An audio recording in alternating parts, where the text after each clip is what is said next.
तर से जिया आई गए, तर से जिया आई गए, अब हज के महीना, अरे लई चलब बैरिया, अरे लई चलब बैरिया, अरे उड़ाई के मदीना, लई चलब बैरिया, लई चलब बैरिया, अरे उड़ाई के मदीना, लई चलब बैरिया। शेर समाज फरमाए, सोना घर महलिया उजाड़े ऐसे लागे, सोना घर महलिया उजाड़े ऐसे लागे,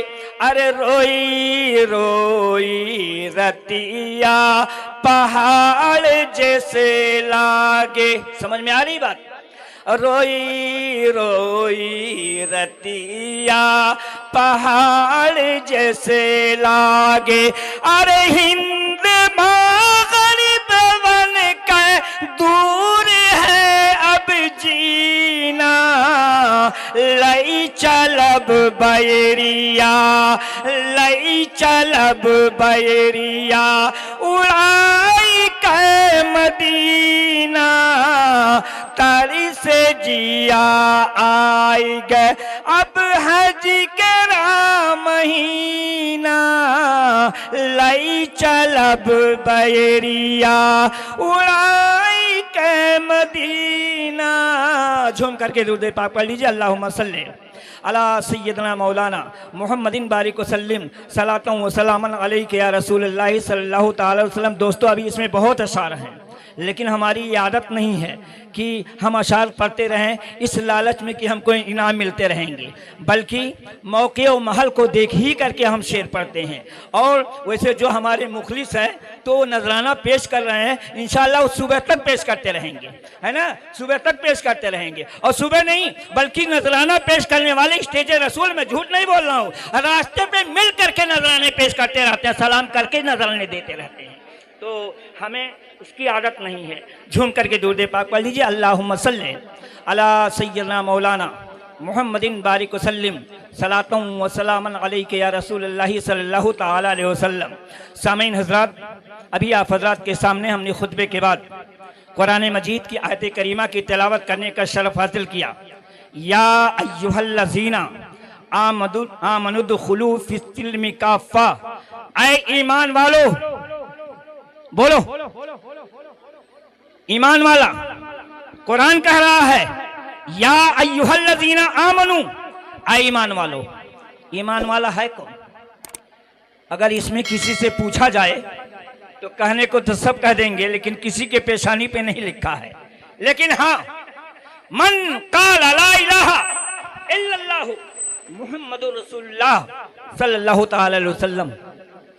मेरे आका ने फरमाया है कि मन क़ाला ला इलाहा इल्लल्लाहु मुहम्मदुर रसूलुल्लाह सल्लल्लाहु अलैहि वसल्लम फदखलल जन्नह, है ना। तो जिसने अगर ये कलमा पढ़ा अपनी जबान से और अपने दिल से उसका इकरार किया तो वही मोमिन है ना, वही मोमिन है। मेरे आका ने इरशाद फरमाया, जो ये पढ़ करके इस्लाम में, जो ये पढ़ लिया और पढ़ करके इस्लाम में दाखिल हो गया, फदखलल जन्नह, तो जन्नती हो गया, है ना। तो जन्नती का मतलब ये नहीं कि एक मरतबा पढ़ो दिन भर चलाओ, समझ जाओ, है ना। ये बॉर्डर का क्षेत्र है।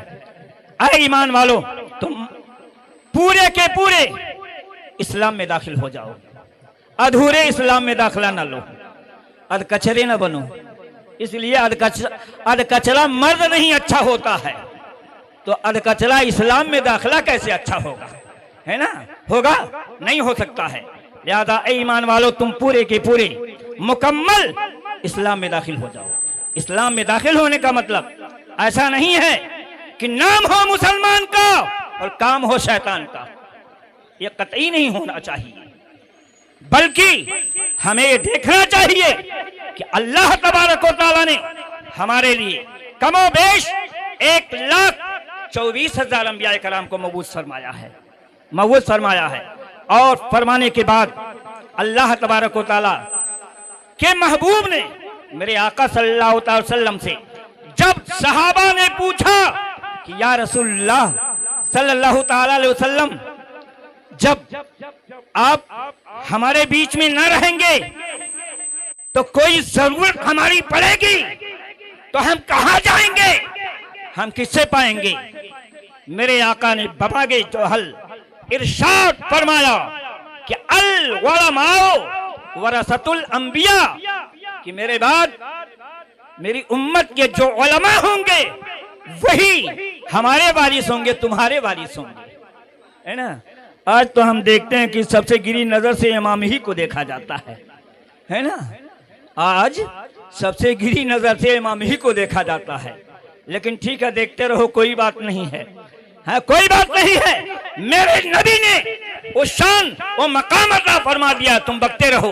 और कहने वाले वैसे तो लोग नबी को भी बुरा भला कहने वाले लोग कहते हैं, लेकिन मेरे नबी ने कभी उसका जवाब बदले के भावने से नहीं दिया, बल्कि किसी शायर ने कहा है कि सुन कर के गालियां जो उठाए दुआ को हाथ, अरे सुन कर के गालियां जो उठाए दुआ को हाथ, ऐसे नबी पे दोस्तों कुर्बान जाइए, ऐसे नबी पे दोस्तों कुर्बान जाइए। मेरे नबी को जो गालियां दिया करते थे तो मेरे आका सल्लल्लाहु अलैहि वसल्लम गालियों का जवाब गालियों से नहीं दिया करते थे, बल्कि मेरे आका सल्लल्लाहु अलैहि वसल्लम उसके लिए हिदायत की, सलामती की दुआ फरमाते थे, है ना। और आज हमारा हाल क्या है जानते हो? कहते हैं जानते हो, हमरे लौंडवक तुम मारे हो ना तो ईंट का जवाब हम पत्थर से देंगे, है ना। और ये नहीं समझा कि तुम ईंट का जवाब पत्थर से दोगे, कहीं ऐसा ना हो कि पत्थर का जवाब तुम्हें लोहे से मिल जाए, है ना, हथौड़े से मिल जाए। लिहाजा नबी के हदीस के ऊपर अमल करो, नबी के फरमान के ऊपर अमल करो। तो दोस्तों, मैंने इसलिए कहा है, आयत करीमा की तिलावत किया है कि ऐ ईमान वालो, तुम पूरे के पूरे मुकम्मल इस्लाम में दाखिल हो जाओ, है ना। ये नहीं कि दाढ़ी रख लिया मुसलमान हो गया, है ना। दाढ़ी रख लेने से ही खाली मुसलमान नहीं होगा। अरे अगर दाढ़ी रखा है तो उस दाढ़ी की इज्जत करो कि ताकि इस्लाम की बेइज्जती ना हो, है ना। और अगर तुम अगर इस्लाम का जामा पहन करके मोमिन होने का दावा करते हो तो पूरे के पूरे मोमिन बन करके रहो।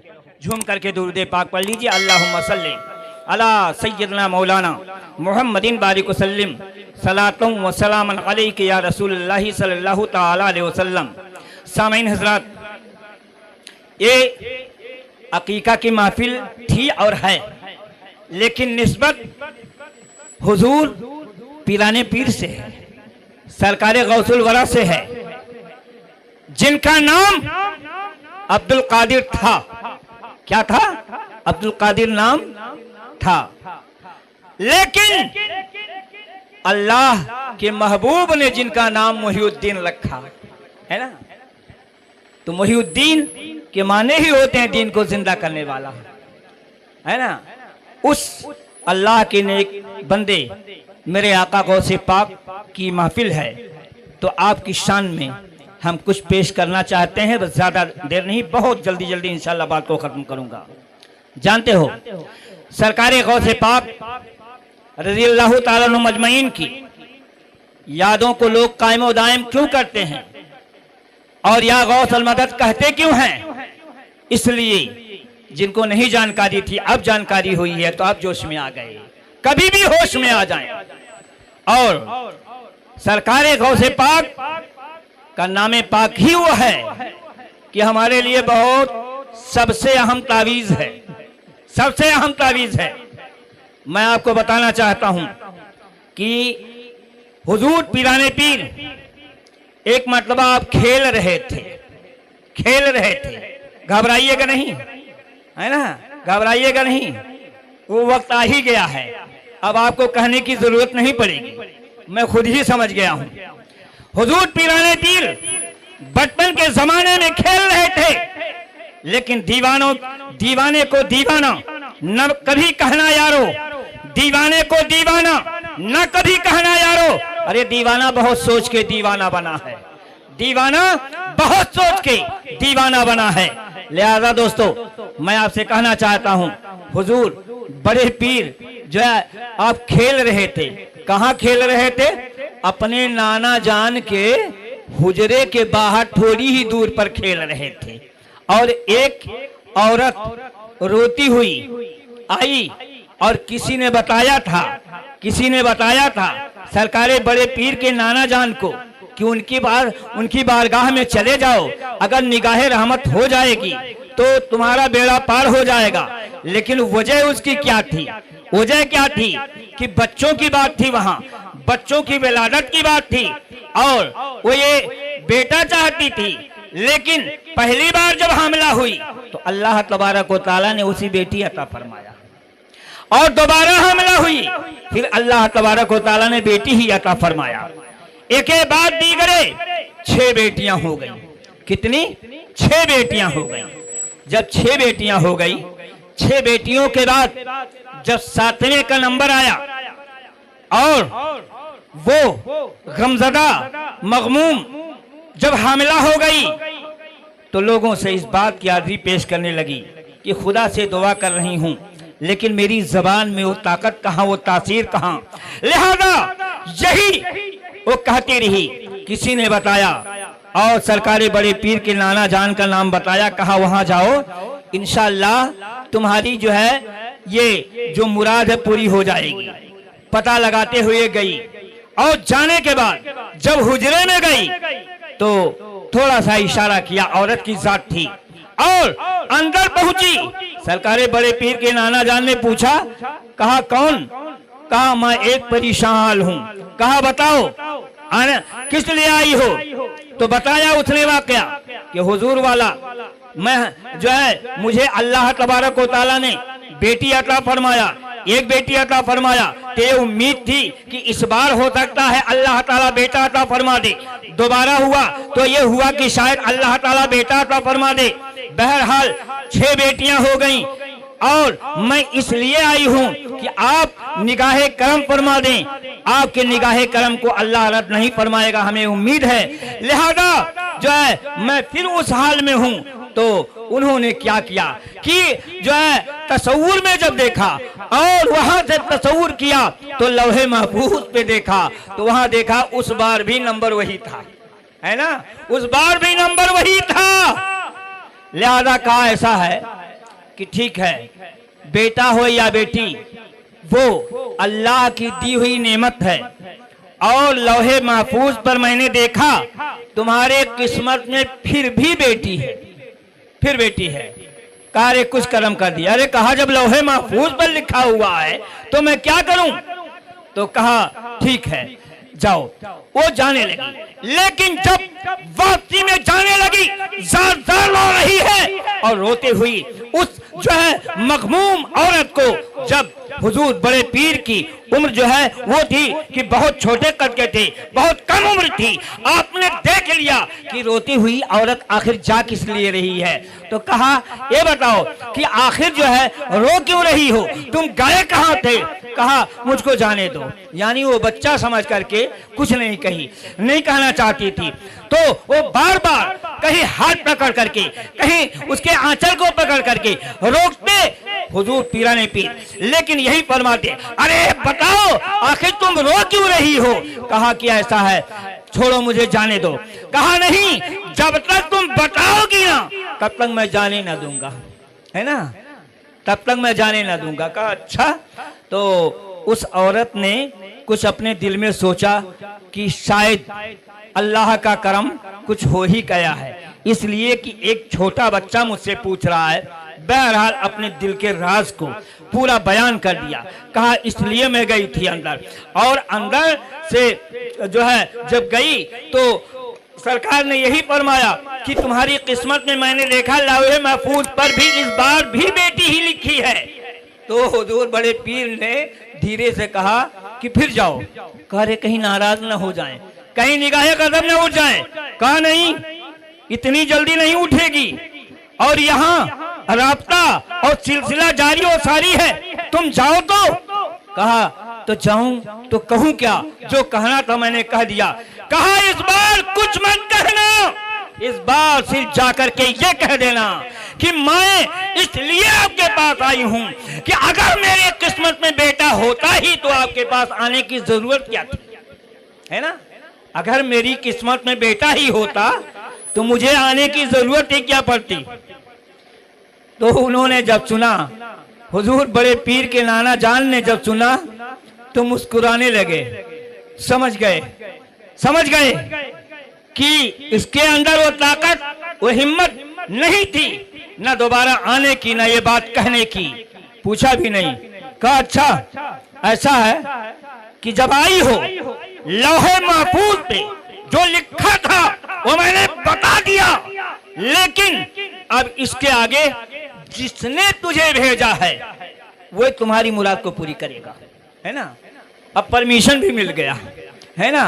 बहरहाल जब बड़े पीर की बारगाह में गई, जाने के बाद कहा तो अब तो ये पेशता में पड़ी हुई है कि यहाँ से पहली बार गई तो क्या मुझे मिला, दोबारा गई तो क्या मिला, अब देखें क्या मिल रहा है, आखिरी फैसला है। लिहाजा बड़े पीर मुस्कुराते हुए पूछे, कहा आ गए, कहाँ आ गए, कहा क्या हुक्म मिला। कहा उन्होंने कहा कि ऐसा है जिसने तुम्हें भेजा है और वही तुम्हारी मुराद को पूरी करेंगे। कहा जब मेरे नाना ने कह दिया है कि 7 तो 7 है, इससे पहले जो 6 थी वो भी तुम्हारे बेटा है ना। जा अपने घर। और जब वो औरत अपने घर गई, अब हुक्म मिल गया, समझ गई कि मेरी किस्मत का सितारा चमकने वाला है। लिहाजा अपने घर चली गई और कुछ रात को जा करके पहुंची।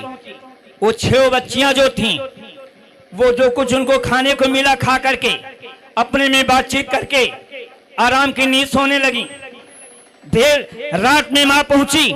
जब माँ का पहुंचना होता है तो माँ ने क्या किया जानते हो, जा करके, ये आप जानते हैं खूब कि जब वालिदैन कहीं से आते हैं तो जो बड़ी औलाद होती है, चाहे वो बेटा हो चाहे वो बेटी हो, जो बड़ी औलाद होती है उसी का नाम लेकर के लोग आवाज देते हैं, और यही सही तरीका भी है, उसी का नाम लेकर के। लिहाजा जो बड़ी वाली बेटी थी उसका नाम था मुन्नी, है ना। उसका नाम क्या था, मुन्नी। अरे कितना कोई नाम रखे, एक बिटिया हो तो रख दे, 2 हो तो रख दे, आधा दर्जन हो गया क्या करे।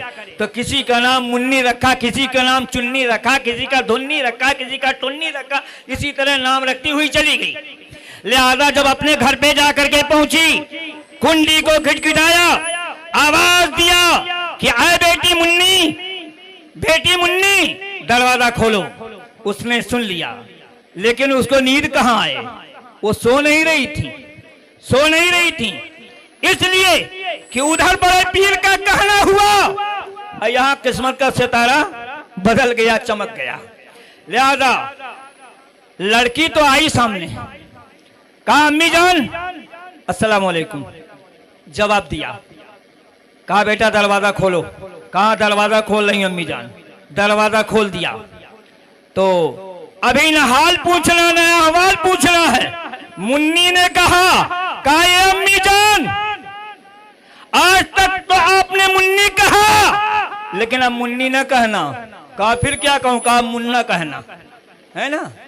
कहा अब मुन्ना कहना। कहा रे कैसे हो जाता, है ना, ये कौन सी बात तुम कर रही हो। कहा नहीं, मैं जो कह रही हूं वही सही है, मैं वो कह रही हूं वही सही है। जिस अल्लाह के नेक बंदे ने आपको ये खुशखबरी सुनाया था, उधर सुनाना हुआ कि वो सिलसिला यहाँ जारी रहा, और जो है वो दस्ते शफकत का साया पड़ा अल्लाह तबारक व तआला ने हमें इस मकाम पर पहुंचा दिया है ना। लिहाजा एक नहीं 6 के 6 वो सब बजाय बेटी के बेटे हो गए। तो किसी कहने वाले ने कहा और जब 7वां बच्चा पैदा हुआ तो बफज़लिल्लाह ताला अपने माँ के शिकम से बेटा ही पैदा हुआ। निगाहे वली में वो तासीर देखी, बदलती हजारों की तकदीर देखी। एक किस्से लतीफ अभी ना तमाम है, जो कुछ बयां हुआ है ये आगाज बाप था। दोस्तों मैं समझ गया कि लोग अब सुभान अल्लाह भी कहना बंद कर दिए, ये समझ गए अब ज्यादा तारीफ अगर कहेंगे तो मौलाना चढ़ जाएंगे।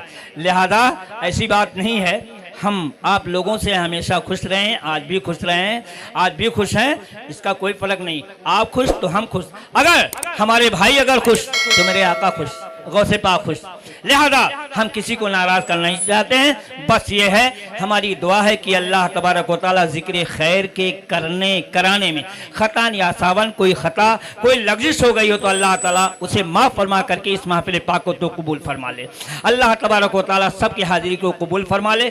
अस्तग़फिरुल्लाह रब्बी मिन कुल्लि ज़ंबिन व अतूबु इलैह। अस्तग़फिरुल्लाह, आप लोग भी पढ़ लीजिए, कोई गुनाह नहीं है। अस्तग़फिरुल्लाह रब्बी मिन कुल्लि ज़ंबिन व अतूबु इलैह। ला इलाहा इल्लल्लाहु मुहम्मदुर रसूलुल्लाह सल्लल्लाहु अलैहि वसल्लम। अस्सलामु अलैकुम रहमतुल्लाहि तआला।